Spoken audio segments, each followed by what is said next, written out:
Apakah pelaku bom bunuh diri itu masuk surga? Jelas, 100% mereka akan masuk ke surga mereka. Yuk kita cek yang satu ini.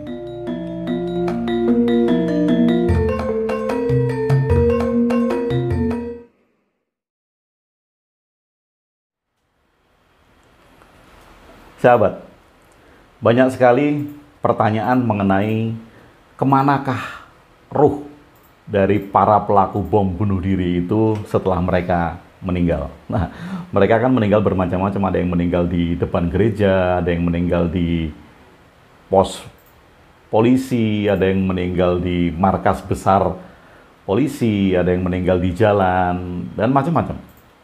Nah, lalu kemana mereka, roh mereka itu setelah mereka meninggal karena bom bunuh diri itu? Kalau orang mati biasa, orang meninggal biasa, kemudian dikenal mereka bisa masuk surga atau masuk neraka. Nah, ini bom bunuh diri, mereka kemana setelah mereka meninggal? Sahabat, tadi saya memastikan bahwa mereka 100% masuk ke surga mereka. Iya, betul. 100% mereka masuk ke surga mereka. Oke, sekarang kita lihat pelan-pelan tentang fenomena pikiran manusia. Ya, kita bisa berimajinasi. Kita bisa mengimajinasikan sebuah tempat yang mengalir sungai, gemericik air, kemudian suhu yang tidak terlalu panas, tidak terlalu dingin, ditumbuhin pohon-pohon yang rindang, ada kabut tipis, gitu. Kemudian kita minta apa saja, tiba-tiba sudah ada di depan, minta buah ada di depan, minta makanan ada di depan. Apapun juga yang Anda inginkan, kemudian tiba-tiba ada di depan. Itu adalah imajinasi. Kita bisa mengimajinasikan apa saja. Bahkan saat ini kalau Anda mengimajinasikan bahwa Anda sedang hidup di satu planet, bukan di bumi ya. Planet di luar galaksi Bima Sakti yang nun jauh di sana, itu pun bisa Anda membayangkan, mengimajinasikan Anda hidup di satu planet yang entah warnanya apa, mungkin hijau, kuning, atau merah gitu. Kemudian di sana pun Anda berubah bentuk, telinga Anda panjang gitu, mungkin hidung Anda masuk ke dalam, atau mata Anda besar gitu, atau mungkin Anda juga membayangkan bahwa Anda hidup di satu planet di mana tubuh Anda itu seperti transformer, yaitu mungkin bisa. Nah, sekarang kalau kita bisa berimajinasi, maka kemudian kalau imajinasi kita kuat, itu akan menjadi ilusi. Nah, ilusi ini datangnya kita masih bisa memperkirakan, karena pada saat saya mengimajinasikan hal yang terlalu kuat, maka gambar yang sangat kuat ini akan menjadi ilusi. Nah, kalau ilusi bertambah kuat, dia akan menjadi halusinasi. Halusinasi yang tambah kuat, dia akan menjadi delusi. Kalau itu menjadi delusi, seperti orang schizofren, dia menganggap, mungkin ada yang menganggap bahwa dia mempunyai teman virtual, kemudian kalau melihat di depan ada bayangan putih, atau kemudian dia bertemu dengan makhluk yang tidak bisa dilihat oleh orang-orang. Tetapi kalau itu delusi, dia akan mengakui dengan sangat, dia nggak akan sadar bahwa itu adalah halusinasi atau bahkan itu ilusi, nggak sadar, itu adalah delusi. Dia akan meyakini bahwa itu terjadi kepada dirinya. Nah, mengapa saya katakan bahwa pelaku bom bunuh diri apapun juga, itu akan 100% masuk ke surga mereka? Begini sahabat, Anda tentu pernah bermimpi. Kita semuanya pernah bermimpi. Ada yang sadar di dalam mimpi. Mimpi kita bisa sadar ya. Kita bisa mengendalikan mimpi itu. Jadi kita berperan sadar di dalam mimpi. Kita sadar dalam pilihan-pilihan di mimpi itu. Karena sadarnya mimpi ini bisa dilatih. Yang bernama lucid dream. Jadi kita bisa sadar di dalam bermimpi. Contoh, pada saat bermimpi saya menjadi seorang superhero gitu. Kemudian saya bisa terbang. Nah, superhero itu mempunyai pilihan-pilihan. Pilihan menolong orang, pilihan apapun juga, atau pilihan pergi kemanapun juga dengan kemampuan superhero-nya di dalam mimpi. Ini pilihan. Dan di dalam mimpi kita bisa sadar untuk memilih pilihan itu. Walaupun kita sadar itu mimpi, tapi kita menjalankan periodik mimpi itu. Sampai kemudian kita sadar bahwa saya harus berhenti dan saya harus bangun. Mimpi. Nah, ada yang mimpi banyak sekali, mimpi nggak sadar.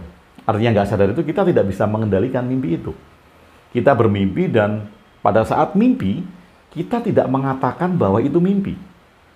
Kita merasakan bahwa itu adalah kejadian nyata. Anda dikejar-kejar, kemudian capek, terengah-engah. Anda merasakan bahwa Anda benar-benar capek. Kemudian Anda jatuh, Anda benar-benar merasakan terjatuh. Bahkan pada saat banyak sekali orang yang bermimpi ditembak dan mati, pada saat ditembak sakit, pada saat mati dia bangun. Banyak kejadian seperti itu. Artinya pada saat bermimpi, mereka tidak sadar bahwa sedang bermimpi. Ini kebanyakan ya, kebanyakan kita saat bermimpi, kita tidak sadar bahwa kita sedang bermimpi, dan mengalami bahwa mimpi itu adalah sebuah kenyataan saat itu. Kita mengatakan mimpi hanya pada saat kita bangun. Pada saat kita bermimpi, kita tidak mengatakan itu bermimpi. Itu adalah kenyataan. Itu adalah realita saat itu. Nah, pada saat kita bermimpi dan kita mengalami realita itu, kita tidak sadar bahwa itu adalah mimpi. Terus pertanyaannya adalah, bagaimana kalau mimpi itu panjang sekali? Mimpi itu panjang sekali. Kalau mimpi itu panjang sekali, artinya orang-orang yang mengalami itu akan menganggap bahwa itu adalah realita. Realita di dalam mimpi. Kalau kemudian, maka kemudian orang mati itu disebut juga sebagai tidur yang panjang, mimpi yang panjang. Karena bisa jadi mereka yang meninggal itu masuk di dalam mimpinya sendiri-sendiri yang panjang. Kalau itu tidak sadar, mereka merasa bahwa itu adalah realitanya. Tapi coba bayangkan, mimpi itu ada batasnya. Suatu saat kita sadar bahwa kita bermimpi dan kita bangun. Nah, kalau itu mimpi panjang, sementara tubuh kita sudah tidak bisa bangun lagi, kemudian tiba-tiba di mimpi itu sadar, sakitnya kayak apa? Atau bingungnya kayak apa? Wah, ternyata saya sedang hidup dalam mimpi. Tapi ternyata, mana tubuh saya? Tubuh saya sudah nggak ada. Terus saya mau kemana? Bingungnya seperti apa? Nah, oke, itu satu. Kemudian kedua, Anda pasti pernah mengalami ini juga, bahwa sebelum Anda tidur di siang hari, Anda melakukan kegiatan yang Anda pikirkan dengan sangat. Atau mungkin Anda pernah ingin pergi ke satu tempat tujuan, ya, wisata yang sampai sekarang belum Anda tuju, tetapi selalu Anda pikirkan dengan sangat. Mungkin Anda memikirkan Hollywood, Anda memikirkan Universal Studio, Anda memikirkan Disneyland dan segala macam. Sebelum ke sana, Anda mempunyai bayangan yang sangat. Nah, bayangan yang sangat ini ketika Anda pikirkan di dalam hari-hari Anda pasti pernah mengalami satu hal ketika apa yang Anda pikirkan dengan sangat ini, Anda impikan. Itu terjadi di mimpi Anda, atau Anda sangat rindu terhadap seseorang. Kemudian dalam mimpi Anda bertemu dengan orang tersebut. Banyak hal.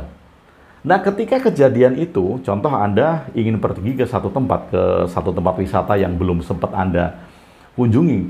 Saking Anda pikirkan terus-menerus, kemudian satu malam Anda bermimpi pergi ke tempat wisata itu. Pada saat bermimpi, Anda tidak mengatakan itu mimpi. Anda merasakan real, mengalami wisata di tempat tersebut, menyentuh barang-barangnya, melihat tempat lokasinya. Anda merasakan real Anda ke tempat wisata. Pada saat Anda bangun, baru kemudian Anda mengatakan, oh, tadi saya bermimpi. Demikian juga dengan kerinduan terhadap seseorang. Anda rindu terhadap seseorang, kemudian Anda bermimpi bertemu orang itu. Pada saat Anda bermimpi bertemu orang itu, Anda tidak mengatakan itu mimpi. Anda mengatakan mimpi kalau Anda bangun, baru mengatakan, oh ya, tadi saya bermimpi bertemu orang itu. Kenapa? Karena Anda memikirkan dengan sangat. Sekarang bayangkan dengan kejadian yang sama. Setiap hari, mungkin berbulan-bulan, mungkin bertahun-tahun, seseorang sudah mempersiapkan diri akan masuk ke surga. Artinya setiap hari, setiap saat, setiap siang, setiap malam, setiap nafas yang dia pikirkan, yang dia bayangkan, yang dia imajinasikan adalah surga. Mungkin bayangannya sendiri-sendiri, ada surga yang modern, ada surga yang konvensional. Tetapi yang dibayangkan terus-menerus adalah surga. Bayangkan. Dan inilah titik poinnya. Ketika setiap hari seseorang itu memikirkan sesuatu, kita ambil contoh surga, kemudian pada titik itu, Dia meledakkan dirinya. Dia meledakkan dirinya. Tubuhnya hancur berkeping-keping. Lalu dia kemana? Dia masuk di dalam holographic mind dia sendiri. See the point? Ya. Orang membayangkan surga menurut keyakinannya. Oke, pada saat dia meninggal, entah dengan cara apapun, dia akan masuk di holographic mind surga yang dibuatnya sendiri. Nah, pada saat dia masuk dan ada di sana, tentu dia tidak akan merasakan bahwa itu adalah mimpi. Itu adalah realita. Surga yang ada bidadari, realita, itu akan datang. Surga dengan buah-buahan, makanan berlimpah, apapun yang diinginkan datang, semuanya akan tercipta. Karena itu adalah holographic mind. Mereka masuk di dalam holographic mind mereka yang dibentuk sendiri. Hanya celakanya, semua holographic mind, semua mimpi itu ada akhirnya. Mimpi pasti akan berakhir, kan demikian. Nah, ujungnya pada saat tersadar kembali, tubuhnya sudah tidak ada. Dan dia menyadari kesengsaraannya, dia menyadari bahwa dia sedang tersesat di sebuah alam yang dia sendiri tidak tahu, karena itu adalah alam holografik. Dan alam holografik bisa menciptakan apa saja. Kalau pernah melihat film Matrix, itu adalah holographic mind. Atau Anda mungkin pernah melihat film yang dibintangi oleh Nicole Kidman, The Others. Jadi Nicole Kidman dan anak-anaknya itu hantu, ghost ya. Tetapi pada saat realita di film-film segmen-segmen pertama, mereka adalah manusia. Karena mereka tidak menyadari bahwa mereka sudah meninggal. Mereka menciptakan holographic mind, mereka masih hidup di rumahnya. Tapi pada di ujungnya, pada saat mereka menyadari bahwa mereka itu sudah meninggal, mereka mengalami sebuah kekalutan. Karena apa? Karena nggak tahu ini ada di mana, alam ini apa. Tubuh saya sudah tidak ada. Nah, titik poin ini, saya mengajak kepada sahabat-sahabat ruang diri untuk melihat fenomena mimpi tadi. Saya memikirkan dengan sangat, nggak usah bertahun-tahun lah. Sebulan saja, pikirkan dengan sangat setiap hari tempat mana yang ingin Anda kunjungi, yang belum pernah Anda kunjungi. Setiap hari, Anda bayangkan dengan detail, setiap hari Anda bayangkan dengan detail. Dalam kurun waktu 1 bulan, pada saat Anda tertidur, Anda akan masuk di dalam alam yang Anda bangun sendiri, yang setiap hari Anda pikirkan. See? Nah, ini adalah mimpi. Mimpi setelah kematian. Setelah kematian, kita semua akan masuk di dalam holographic mind. Apabila kita tidak sadar. Apabila kita menyadari, maka kemudian di dalam agama, di dalam tradisi-tradisi agama, pada saat titik-titik kematian kita diminta untuk mengingat Tuhan, entah siapapun itu. Supaya apa? Supaya kita tidak meloncat masuk di dalam holographic mind kita sendiri. Kita hanya mengingat satu, tetapi ini juga ada bahayanya. Bahayanya ketika kita mengingat dengan kuat wujud Tuhan kita, rupa Tuhan kita, sifat Tuhan kita, kita masuk di dalam holographic mind yang membentuk bahwa kita sedang bertemu dengan Tuhan di alam kematian. Ironis. Tetapi sekali lagi, karena kita membahas kemana mereka setelah bom bunuh diri, rohnya. Saya tegaskan, 100% mereka masuk di dalam surga mereka sendiri. Mereka sudah membuat setiap harinya, setiap bulannya, bahkan mungkin bertahun-tahun, terbentuk sangat kuat di dalam imajinasi mereka, dan itu akan membentuk holographic mind. Mereka membuat film mereka sendiri tentang surga. Dan ketika tubuh sudah tidak ada, mereka akan masuk di dalam film mereka sendiri. Nah, apakah Anda tertarik untuk masuk ke surga seperti itu? Tertarik? Masuk di dalam surga holografi. Tetapi ini pesan buat kita semua, siapapun juga, sangat mungkin sekali kita akan bisa masuk ke surga atau ke neraka atau bertemu dengan Tuhan yang setiap hari kita pikirkan, dan ternyata itu hanya holographic mind kita sendiri. Jadi bagaimana supaya itu tidak terjadi? Kalau di dalam Jawa mengatakan bahwa mati sakjroning urip.